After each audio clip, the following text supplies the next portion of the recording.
Dios bendiga a todos los hermanos y amigos en esta tarde. Dios les bendiga de una manera especial. El saludo a través de su canal En Defensa de la Verdad. Y nos encontramos aquí nuevamente para seguir en el estudio exhaustivo acerca de la ley del diezmo, donde queremos analizar a través de un estudio exhaustivo si hoy en nuestro tiempo para los creyentes es vigente o es aplicable aún la ley del diezmo obligatorio.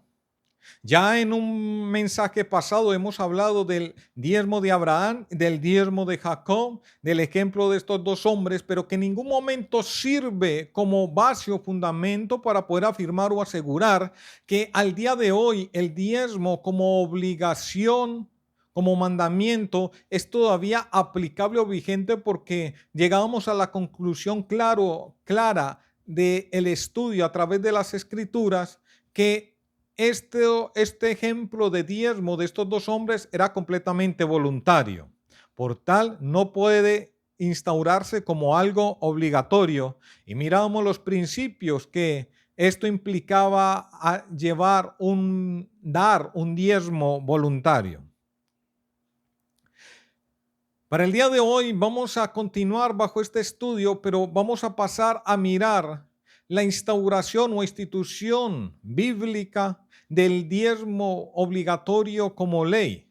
Allí en el Antiguo Testamento, donde el Dios instauró como obligación, como mandamiento, la práctica del diezmar y la dio como tal, como una ley.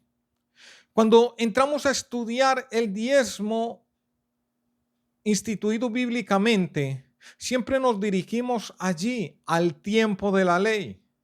Pero para desarrollar completamente todo este estudio de acerca del diezmo bíblico, lo he dividido en 3 mensajes, porque me sería completamente difícil desarrollarlo en un solo mensaje. Me quedaría muy incompleto, me quedaría con muchos vacíos. Entonces he preferido dividirlo en 3 mensajes para poderlo cubrir con profunda y exhaustivamente, de tal manera que no se deje ningún vacío.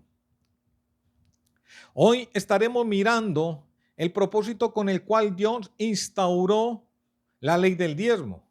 En un siguiente mensaje estaremos mirando su institución y su aplicación correcta y adecuada. Y en un tercer mensaje estaremos mirando las características principales de este diezmo, el diezmo obligatorio de la ley, y también sus principios bajo los cuales debía aplicarse. Así que, como lo he dicho, en el día de hoy vamos a mirar cuál era el propósito o cuál fue el propósito con el cual el Señor instauró la ley del diezmo como un mandamiento para el pueblo de Israel. Porque el diezmo no fue instituido por Dios con el fin de enriquecer a una persona o a una familia en particular. El diezmo fue instituido por Dios con propósitos diferentes. Y esto es lo que vamos a estar analizando allí a través de la palabra del Señor. Uno de los primeros propósitos con el cual el Señor instauró el diezmo obligatorio para el pueblo de Israel fue para el sostenimiento del templo y para el sustento de los levitas que estaban al servicio del mismo, ya que no se les fue dada herencia entre las tribus de Israel, por lo cual esto no podían cultivar, esto no podían tener rebaños, esto no podían tener ganados, esto no podían de dónde obtener su sustento para las familias y para toda la tribu, porque Dios había escogido esta tribu de Leví para su servicio. Y cuando llegaron allí a la tierra o fueron a ser introducidos en la tierra prometida, el Señor dio mandato de que a esta tribu no se le daría herencia en aquel lugar, sino que la herencia de la tribu de Leví, dice Dios, yo soy tu herencia. Entonces el Señor, para el sustento de esta tribu, dispuso todos los diezmos los cuales el Señor había pedido dedicados a él.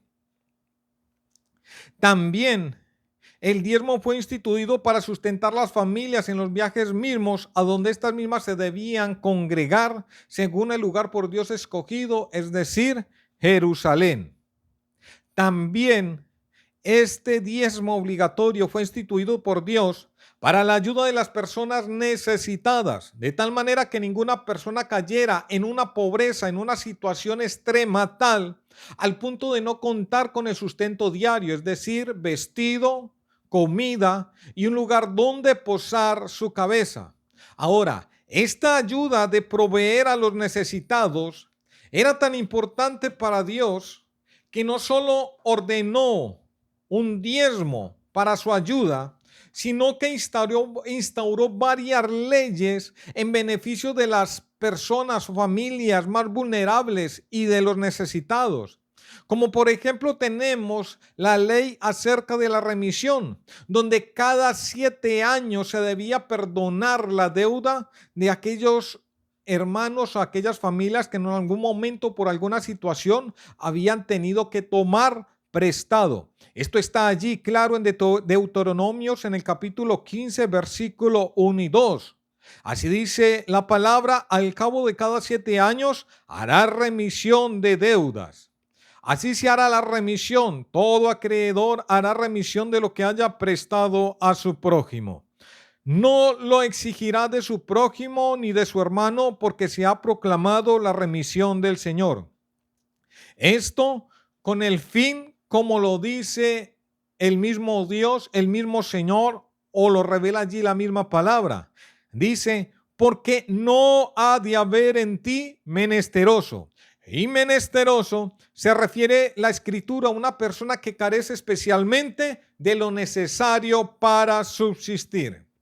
Así, igualmente, aquellos que por necesidad se vendían como esclavos o sirvientes a otros hermanos por el sustento diario, en el año 7º manda Dios que aquella persona o familia se debía dejar ir libre.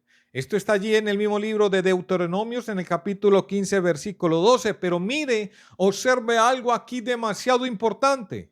Se debía dejar ir a esa familia libre, a esa familia que se había vendido por necesidad, solamente para que se le diera el sustento, para no morir de hambre. Pero observemos algo muy importante: Dios no solamente mandaba dejársele ir libre, sino que no podía dejársele ir con las manos vacías. Allí lo dice en el versículo 14 de este mismo capítulo 15 de Deuteronomios. Dice: le abastecerás liberalmente de tu rebaño, de tu era y de tu lagar. Le darás conforme te haya bendecido el Señor tu Dios.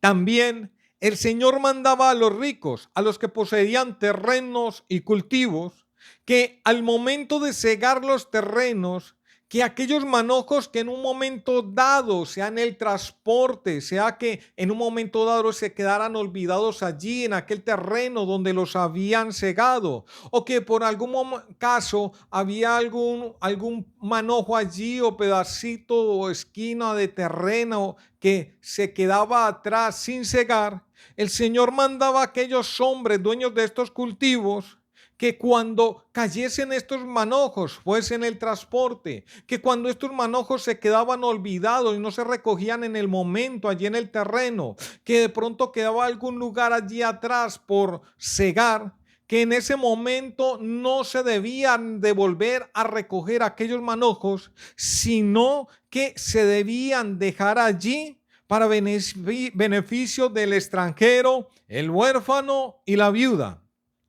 En medio de la ley, este acto implicaba fe en Dios y en su promesa. Hay quienes tenían tal fe que no esperaban que aún un manojo cayera incidentalmente para dejarlo allí, según la ley, sino que hay quienes lo hacían intencionalmente, como en el caso de Booz, que en un cumplimiento de la ley permitió que aquella mujer extranjera llamada Ruth espigara tras los obreros.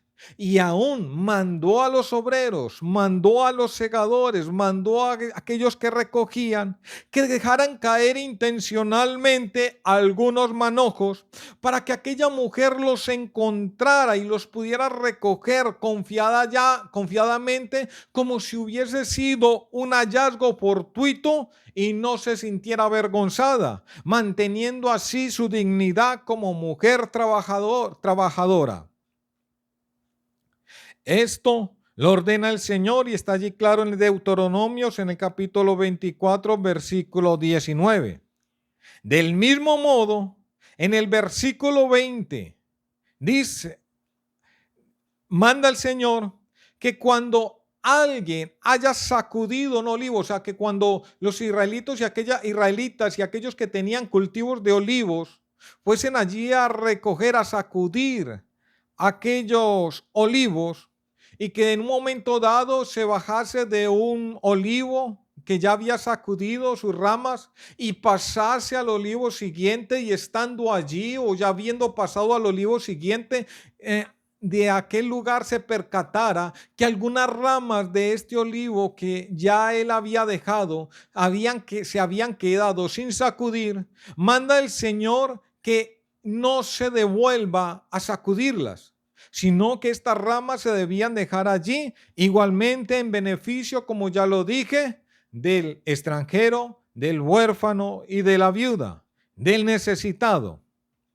También en el versículo 21 dice el Señor que cuando recojan las uvas de los viñedos, no te devolverás a repasar o a rebuscar por donde ya pasaste. Es decir, que cuando se fuera por un viñedo recogiendo las uvas, el israelita no debía devolverse a repasar el lugar por donde ya había colectado las uvas para mirar si se le habían quedado algunas, sino que esto se debía dejar así para que los huérfanos, el extranjero y la viuda pudiesen pasar y rebuscar y recoger aquello que se hubiese quedado. Observemos aún más profundamente qué tan preocupado ha sido Dios por proveer para los necesitados, que aún dio un mandato que permitía a un viajero que se encontrara de paso, pero que no tenía que comer, que al pasar al lado de un cultivo, éste podría saciar allí su hambre, fuera comiendo uvas, fuera arrancando espigas con su mano, porque no se podía utilizar ninguna herramienta. Solo la ley mismo decía que lo tenía que hacer con su propia mano. No podía utilizar herramienta para cortar, ni tampoco podía decir que iba a tomar algo para depositar de aquellas uvas, para llevar para almacenar o algo así. No, era solamente lo que en el momento dado pudiese la persona comer para saciar su hambre. Es así entonces que se prohibía recoger para llevar a casa o para almacenar. No podía, como ya lo dije, usar una hoz, ni tampoco podía echar uvas en una cesta para llevar. Así se distinguía entre la necesidad y la avaricia o robo. Es decir, la persona podía pasar por el cultivo, podía arrancar espigas con su mano, podía detenerse y alimentarse allí de las uvas que le fueran necesarias hasta calmar su hambre. Pero luego de salir de aquel cultivo, no podía llevar ninguna cesta en la cual llevara uvas, o no podía llevar tampoco allí espigas, trigo, o fuera el cereal que consumiera, porque esto hacía la diferencia de que esa persona que en un caso dado llevara una cesta o llevaba gran cantidad de espigas, entonces implicaba que estaba robando o que era una persona avara. Pero si la persona solamente consumía lo necesario dentro del cultivo, eso era completamente lícito conforme a la ley. Así, la ley establecía un equilibrio entre el respeto a la propiedad privada y la responsabilidad social de ayudar siempre al prójimo. El propietario no sufría ninguna gran pérdida y el hambriento encontraba un sustento. Y esto lo permitía el propietario teniendo fe y confianza en la promesa de Dios. O sea, en medio de la ley, en medio de las prácticas de la ley, habían ciertos mandatos que en cierta manera implicaban una fe y una confianza en la promesa de Dios. La promesa de Dios decía a los que mandaba el Señor obedecer estos mandatos, que los cumplieran, diciendo el Señor, para que te bendiga Jehová tu Dios en toda obra de tus manos. Es así que encontramos que cuando Jesús iba con sus discípulos y estos tuvieron hambre, dice la palabra que pasando por unos sembrados, estos comenzaron a arrancar algunas espigas con las manos para comer. Esto, según la ley, les era completamente lícito. O sea, esto no era extraño. Nadie se iba a extrañar por este actuar de una persona en un momento dado que fuese pasando por un cultivo, tuviese hambre y recogiera espigas o recogiera uvas para comer. Aún el Señor, preocupado de que no hubiese menesteroso en medio de su pueblo, es decir, que a ninguna persona le faltase el sustento necesario para subsistir, el Señor dio un mandato el cual ordenaba que en ningún momento un israelita debía negar la ayuda a una persona que fuera a solicitársela, es decir, a una persona menesterosa, una persona que estaba necesitada del sustento. Cuando esta persona se dirigía a uno de sus hermanos para pedirle ayuda, había una ley y un mandamiento donde dice Dios, este hermano no podía negarle la ayuda, sino que dice el mandato de Dios, Deuteronomios capítulo 15, versículo 10, sin falta le darás y no serás de mezquino corazón cuando les des. Aún les dice Dios que si este hermano va pidiendo ayuda cerca del año séptimo, que era el año de la remisión, dice el Señor, no le niegues la ayuda, porque si lo haces, versículo 9, Él podrá clamar contra ti a Jehová y se te contará por pecado. Así que podemos ir mirando cada vez más profundamente cuál fue el verdadero propósito con el cual el Señor instauró estas leyes, estos mandatos y especialmente la ley del diezmo como un mandato. Vamos viendo que en sí el propósito del Señor era sustentar, era proveer, no enriquecer a nadie en particular, sino proveer y sustentar, y que en medio de su pueblo en ningún momento hubiese nadie menesteroso, o sea, nadie que no tuviera el sustento diario para subsistir. O sea, que tuviese la comida, que tuviese que tomar, que tuviese el vestido y que tuviese donde posar su cabeza. Y observemos, como ya lo he dicho, que estas obras implicaban algo de fe, ya que las personas debían hacerlo confiando en las promesas de Dios, el cual prometía a los que obedecieran, dice el Señor, porque por ello te bendecirá Jehová, tu Dios, en todos tus hechos y en todo lo que emprendas. Y para obedecer hay que creer, y para creer hay que tener fe. Es por ello que la justicia de Job es tan reconocida por Dios, porque Job existió antes que Moisés, antes que la ley de Moisés fuera establecida. Es decir, que Job no estaba regido por ninguna ley, no estaba regido por ningún mandato establecido por Dios, pero éste procuraba siempre toda justicia para con el prójimo. Es así que Job dice, si hubiera tenido en poco el derecho de mi siervo y de mi sierva, cuando ellos contendían conmigo, si estorbé el contento de los pobres, e hice desfallecer los ojos de la viuda, si comí mi bocado solo y no comió de él el huérfano, si he visto que pereciera alguno sin vestido y al menesteroso sin abrigo, si no me bendijeron sus lomos y del vellón de mis ovejas se calentaron, si alcé contra el huérfano mi mano, aunque viese que me ayudara en la puerta, mi espalda se caiga de mi hombro y el hueso de mi brazo se ha quebrado. Miren lo que allí decía Job, lo que él declaraba delante de Dios. Y Dios en ningún momento habló o dio palabra de que esto no fuera cierto, de que esto fuera mentira, de que Job no hiciera estas cosas.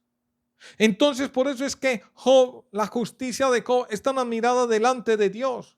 Porque siendo un hombre que habitó en un tiempo donde todavía no había una ley establecida por Dios, él procuraba, como lo dice la palabra, por esa ley escrita en el corazón, por eso que hay en nuestras vidas que naturalmente nos enseña que el quitarle el alimento a alguien, que el alguien no tenga el sustento diario, está mal. Que el robar, que el hacer daño está mal, que el herir a alguien está mal, pero que el ayudarle, el darle el alimento, el darle un alimento, algo necesario, un vestido al que está desnudo, está bien. Y por eso es que las personas, aunque no se encuentren en Cristo, saben que estas obras son buenas, son correctas y saben diferenciar de lo bueno y de lo malo, de lo justo y de lo injusto. Entonces, es por ello que la vida de Job es tan allí considerada por Dios, porque estando sin ley, era un hombre que habitaba y vivía siempre para agradar a Dios, y en este procurar de agradar a Dios, procuraba toda justicia para con el prójimo. Ahora, esto debían hacerlo los israelitas, recordando siempre que fueron esclavos, que fueron siervos y que el Señor los rescató, les proveyó sustento y los cuidó siendo errantes por el desierto de Egipto, por el desierto. Y que Dios siempre cuidó de ellos en medio de este desierto y tuvo compasión siempre de ellos. Aunque en muchos momentos ofendían a Dios, aunque en muchos momentos renegaban, aunque en muchos momentos hicieron cosas malas, Dios siempre tuvo compasión de ellos. Dice Dios en Deuteronomios 15:15, dice, te acordarás de que fuiste siervo en la tierra de Egipto y que Jehová tu Dios te rescató, así como Dios hizo con ellos, así debían hacer ellos con los demás. Así como Dios los trató a ellos, así debían tratar ellos a los necesitados, a los débiles, a los demás. Es de notar que este principio que el Señor nos enseña acá, este principio de hacer para con el prójimo lo que Dios ha hecho para con nosotros, sigue siendo aplicable en la actualidad, porque este principio lo podríamos llamar el espíritu de la ley. Y este principio indica que como Dios hizo a nosotros, nosotros debemos hacer a los demás. Porque Cristo instauró en sí mismo ese modelo perfecto a seguir como ejemplo. Así lo recomienda el apóstol Pablo diciendo en Colosenses 3:13, de la manera que Cristo os perdonó, así también hacedlo vosotros. Es decir, Cristo es siempre nuestro ejemplo y nosotros debemos imitar a Cristo. Y de las cosas que el Señor dejó para nosotros es que hagamos a los demás lo que Dios ha hecho a nosotros. En Efesios 4:32 dice, antes sed benignos unos con otros, misericordiosos, perdonándonos unos a otros, como también Dios os perdonó a vosotros en Cristo. Allí está aplicado este principio. Como Dios te hizo a ti, haz tú a los demás. Como Dios te ha hecho a ti, haz tú a tu prójimo. También el Señor nos dice en Mateo capítulo 7, versículo 1 y 2. No juzguéis para que no seáis juzgados, porque con el juicio con que juzgáis seréis juzgados, y con la medida con que medís os será medido. Es cierto que a los que no creen en el Señor, su palabra misma los juzgará en el día postrero. Pero el Señor aclara que el fin con el cual Él vino a la tierra, con el fin con el cual vino a traernos el mensaje, con el fin con el cual Él vino a traer el evangelio, no fue de condenar el mundo. El fin con el cual Él vino a morir en la cruz no fue de condenar el mundo, sino que el Señor dice fue con el fin de salvar el mundo. Él mismo lo dice en sus palabras, dice: al que oye mis palabras y no las guarda, yo no le juzgo, porque no he venido a juzgar al mundo, sino a salvar el mundo. Esto lo dice en el libro de Juan, en el capítulo 12, versículo 47. Así que cuando nosotros juzgamos y más aún condenamos a otras personas por sus acciones, es porque se nos ha olvidado de dónde Dios nos ha sacado. Es porque se nos ha olvidado el amor que ha tenido Dios por nosotros. Es porque se nos ha olvidado que todo lo que hay en nuestras vidas y todo lo que ha hecho Dios en nosotros es por gracia. Es porque se nos ha olvidado lo que éramos y lo que Dios ahora nos ha transformado, y que no ha sido ni por nuestras propias fuerzas, ni por nuestras capacidades, ni por mi conocimiento, que sino que ha sido por solamente por gracia de Dios. Cuando hacemos eso, se nos ha olvidado la paciencia, la bondad y la benignidad que Dios tuvo para con nosotros, la paciencia que Dios tuvo para trabajar con nosotros, la benignidad que Dios tuvo en nosotros, de tal manera que obró, trabajó a través del Espíritu Santo de una manera y otra, hasta llevarnos al arrepentimiento, hasta llevarnos a su fe, hasta hacer la obra en nuestras vidas. Y no solamente tuvo aquella paciencia, tuvo aquella bondad y tuvo aquella benignidad para llevarnos al arrepentimiento, sino que aún ya siendo salvo, aún ya habiéndonos perdonado, aún ya estando en Cristo, el Señor sigue siendo para con nosotros misericordioso, bondadoso, paciente y benigno. Porque muchas veces faltamos al Señor, muchas veces cometemos errores, muchas veces pecamos, mas sin embargo el Señor no nos desecha, mas sin embargo el Señor no nos abandona, sino que el Señor sigue obrando bondadosa y pacientemente en nuestras vidas, llevándonos siempre nuevamente a la senda correcta, en los momentos que tratamos de desviarnos, en el momento que nos alejamos de la senda correcta, en el momento que cometemos errores, en los momentos que tropezamos, en los momentos que caemos. El Señor no nos abandona, el Señor no nos deja atrás, el Señor no nos deja que nos perdamos, sino que el Señor obra, trabaja en nosotros, nos levanta, nos renueva, nos fortalece, nos vuelve y nos atrae y nos va guiando siempre por la senda que conduce al reino de los cielos, haciendo así que su gracia sobreabunde sobre nuestras vidas.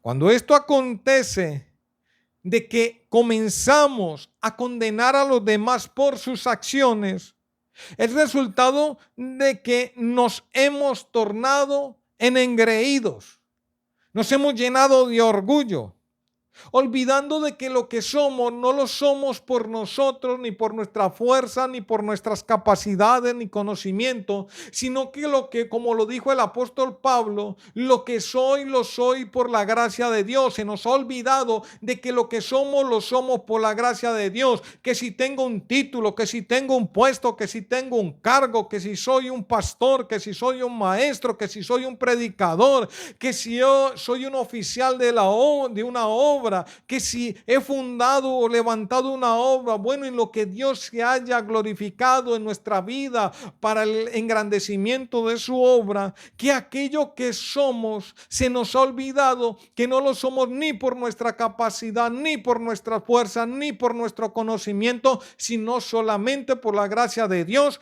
porque yo te digo, piensa en esto, que fuese de tu vida si Dios no te hubiese amado primero y hubiese tenido misericordia y bondad y se hubiese revelado a tu vida. Pues seguirías cegado en el mundo como las demás personas, perdido, cegado, extraviado, destituido de la gloria de Dios, condenado, destinado a perdición. Pero Dios tuvo misericordia, Dios tuvo bondad de tu vida, se reveló a ti, te libertó, te abrió los ojos, sanó tu alma, te perdonó los pecados, te redimió, te dio de su espíritu y ahora vives para Él, y fuera de eso ha obrado en tu vida, te ha dado dones, capacidades, te ha levantado. Pero cuando entramos a juzgar y a condenar a los demás, se nos ha olvidado todo eso, porque Dios no nos ha mandado, ni así como Él no vino a juzgar, así como Él no vino a condenar, tampoco nos ha enviado a nosotros a juzgar o a condenar, sino a predicar el evangelio, anunciar su salvación. Gloria al Señor. Es asimismo que bajo este principio el apóstol Pablo recomienda a los hermanos creyentes en Cristo que si alguno fuere sorprendido en alguna falta, esto en Gálatas 6, versículo 1, vosotros que sois espirituales, restaurarle con espíritu de mansedumbre, considerándote a ti mismo, no sea que tú también seas tentado. Recordemos a Cristo que dijo, aprended de mí que soy manso y humilde de corazón. Cuando delante de Cristo fueron llevados pecadores como María Magdalena, nuestro Señor actuó en todos estos momentos con amor. En ningún momento actuó con un espíritu condenatorio. Siempre le dio esperanza a estas personas. Y aquellos que tenían sus espíritus decaídos en esos momentos fueron reanimados. Cuando Pedro negó a Jesús, que todos conocemos esta historia, en su reencuentro con el Señor, nunca en ningún momento vemos al Señor referirle una sola palabra de reclamo por lo cual Pedro había hecho esta cosa, o sea, es decir, negar al Señor. Nunca en ningún momento el Señor le reclamó, le recriminó tal cosa, ni se lo recordó, porque Jesús conocía y entendía la debilidad del ser humano, y él mismo era plenamente consciente que lo que los hombres iban a hacer no lo iban a hacer ni por sus propias fuerzas ni por sus capacidades, y que él llamaba a las personas no por sus méritos, no por sus capacidades, sino que lo que iban a hacer en cuanto a la obra de Dios, en cuanto a la obra del Señor, en cuanto al evangelio, todo lo que iban a hacer no lo iban a hacer por ellos, sino que lo iban a hacer por Él mismo, por la capacidad que les iba a dar, por el conocimiento que les iba a dar, por la autoridad que Él mismo les iba a dar, por el poder que Él mismo iba a derramar a través del Espíritu Santo en sus vidas. O sea, el Señor era plenamente consciente de ello. Él sabía que en su naturaleza carnal, sin el Espíritu Santo dentro de sus vidas, eran personas completamente débiles, incapaces de llevar a cabo alguna obra, y que para esto necesitaban la ayuda del Espíritu Santo, del poder y la fuerza y la capacidad del Espíritu Santo. Entonces el Señor era plenamente consciente y no les iba a pedir o a exigir algo que Él sabía que ellos no podían hacer. El Señor sabía que para llevar todas estas obras a cabo, a lo cual el Señor los había llamado, lo iban a hacer por la fuerza, por el poder, por la sabiduría, el conocimiento y las capacidades que ellos iban a recibir a través del Espíritu Santo que iba a ser derramado en sus vidas, en sus corazones. Entonces el Señor comprendía esto, el Señor comprendía la debilidad de cada ser humano y nos sigue comprendiendo y entendiendo porque aunque cometemos error y pecamos y cometemos faltas en muchos momentos, Él no nos desecha. Tal vez lo haga el ser humano. Muchas veces somos desechados por el ser humano. Tal vez estos desechan a otros por la creencia en sí mismo que en desechar a alguien, en ellos demuestra pureza y santidad. Pero resulta en todo lo contrario. Solo deja ver un espíritu duro, un espíritu legalista y un espíritu falto de espiritualidad. Y esto acontece cuando nos creemos mejor que los demás. Nos creemos más espirituales que los demás, más santos que los demás. Y en ello no nos diferenciamos de aquellos fariseos que presumían una santidad que no tenían. Y eso es porque nos creemos ser algo que no somos, engañándonos a nosotros mismos. Así que cuando entramos a juzgar las acciones y a condenar a las demás personas por sus acciones, esto deja ver una gran decadencia y deficiencia en cuanto a nuestra vida espiritual. Debemos más bien hacer como dice la palabra, sobrellevando la carga los unos de los otros, así como Cristo llevó por nosotros la carga del pecado. Y aún Cristo en esta vida, en este mundo, no fue exento de en un momento ser ayudado. Tal vez no en lo espiritual, porque nadie tenía la capacidad para llevar aquella carga que el Señor llevaba sobre sus hombros espiritualmente, hablando acerca del pecado, pero sí en lo físico. Porque cuando ya sus fuerzas físicas le fallaban a causa de aquel brutal castigo, de aquel brutal flagelo que sufrió nuestro Señor, y por tanto por causa de aquellos golpes, por la sangre que había perdido, por el cansancio, por la debilidad, por el agotamiento, ya le faltaban las fuerzas al Señor para llevar aquella pesada cruz que en un momento dado un hombre quitó aquel peso, aquella carga, aquella cruz pesada de su espalda, de sus hombros, y le ayudó a llevar a nuestro Señor aquella carga. Estoy hablando de Simón de Cirene. Este hombre que en el momento dado que le dieron la orden de ayudar al Señor, él inmediatamente tomó aquella cruz. Tenía la fuerza, tenía la capacidad, estaba descansado, tenía todo el aliento y por su fuerza y capacidad tomó aquella cruz y le ayudó a llevar esta carga a nuestro Señor hasta allí al lugar donde iba a ser crucificado. Ahora, Simón de Cirene le ayudó a aliviar la carga, el peso de la carga que el Señor tenía en ese momento físicamente.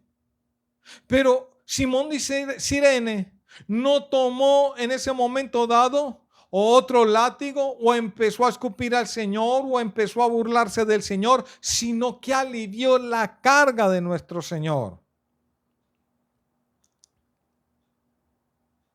Porque cuando un hermano cae en pecado y lo señalamos y lo juzgamos y denigramos de él, y dañamos su nombre, no somos ese Simón de Cirene. No nos convertimos en ese Simón de Cirene que ayuda a aliviar la carga, que ayuda a quitar una carga de las espaldas del que está sumido en el piso para que se pueda levantar y avanzar, así como Simón hizo del Señor, que tomó la carga de aquella cruz para que el Señor se pudiese levantar y siguiera cumpliendo así su propósito. Cuando denigramos, señalamos y condenamos a aquellas personas que en un momento dado caen, cometen fallas, pecan o a los mismos pecadores, No nos convertimos en ese Simón de Cirene, sino que nos convertimos en esos soldados romanos que se divierten viendo sufrir a los demás, que encuentran placer en la debilidad, que encuentran placer en el dolor, que se gozan en ver el sufrimiento, en la caída, en la destrucción de un alma, de una vida, que se gozan en el ver sufrir a los demás. En eso nos convertimos. Cuando denigramos, cuando juzgamos, cuando señalamos, cuando condenamos a alguien.